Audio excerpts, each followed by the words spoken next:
If your resin pieces keep coming out sticky, bendy, or full of bubbles, I have some bad news.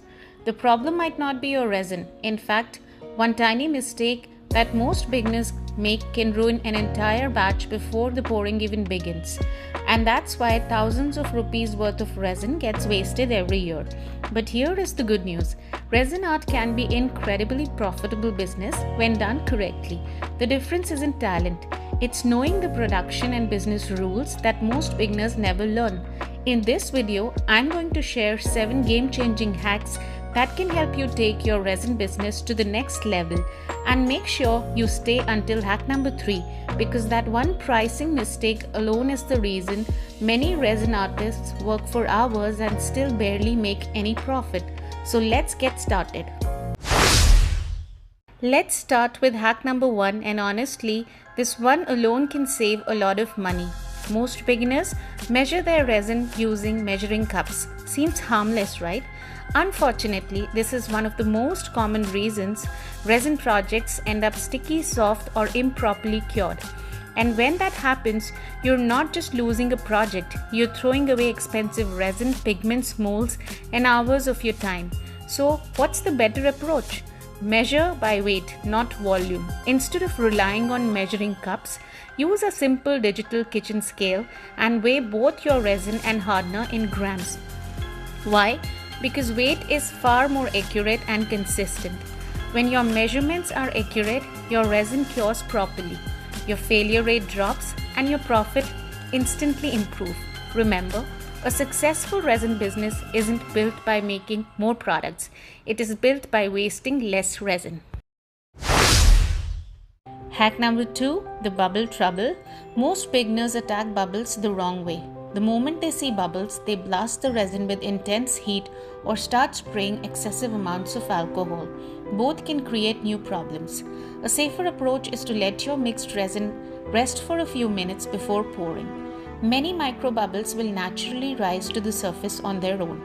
After pouring, use a heat gun on a low setting and keep it moving several inches above the resin surface. The gentle warm airflow helps surface bubbles pop without overheating the mold. If you choose to use alcohol, use only a very light mist. More alcohol does not mean fewer bubbles.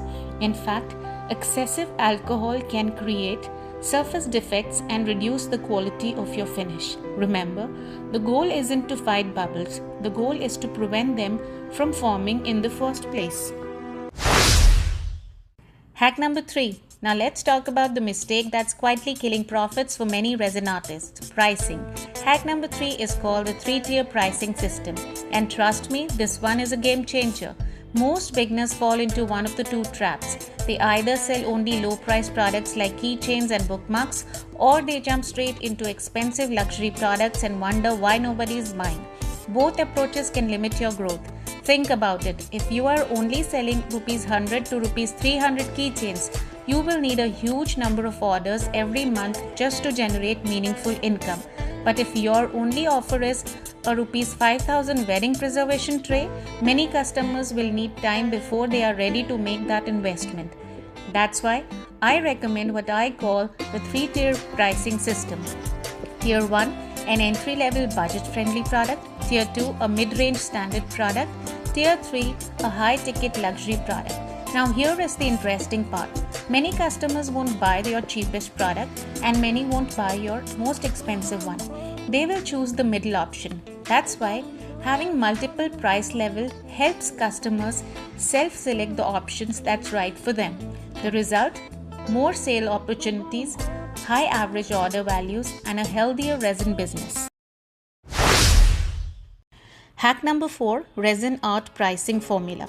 Never decide your prices based on what everyone else is charging. Don't think everyone is selling it for this price, so I will sell it for the same amount too. Instead, use the cost plus time formula. Write down everything that goes into making the piece.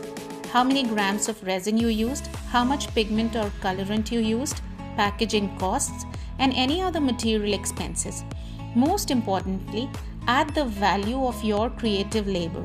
Pay yourself at least rupees 200 to rupees 400 per hour for the time you spend creating your products. Because if you are working hard and all the money is only covering material costs, then you are not running a business, you're simply funding an expensive hobby. Hack number 5, social media marketing secrets. Process sells, not pictures. You have created a beautiful product, but where will the orders come from? Here is one of the biggest social media secrets. People don't just buy the finished product, they buy the story behind it. So every time you're working on a resin project, record the process. Capture the glitter mixing, color swirls, resin pouring, and most importantly, the demolding. Then turn those clips into Instagram Reels, Facebook Reels, and YouTube Shorts. Because a product photo gets attention for a second, but a satisfying resin process keeps people watching. And when people keep watching, they start commenting, messaging, and asking, "Price please." That's when the order starts coming in.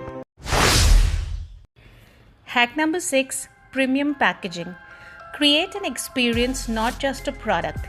Many resin artists spend hours perfecting the product but completely ignore the packaging. Remember, your customer doesn't receive your resin piece first.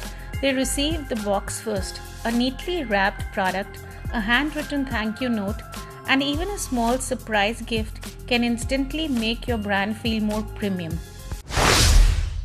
And here is hack number 7. Many beginners think they need thousands of followers to get orders. You don't. Instead, find local creators with a small but engaged audience and offer them one of your products. A single Instagram story showing your resin work can often generate more inquiries than weeks of posting on your own. And the best part, you don't need any celebrity influencers. Even small creators with a loyal local audience can help bring your first customers through the door. Sometimes one genuine customer recommendation is worth more than 1,000 views. So, there you have it, 7 simple hacks that can help you waste less resin, create better products, and build a more profitable resin business. Remember, every successful resin artist started exactly where you are today. The difference is that they kept learning, improving, and treating their craft like a business. If you found this video helpful, give it a thumbs up and subscribe to Darling Drips for more resin beginner-friendly tutorials, tips, and tricks. And I would love to hear from you.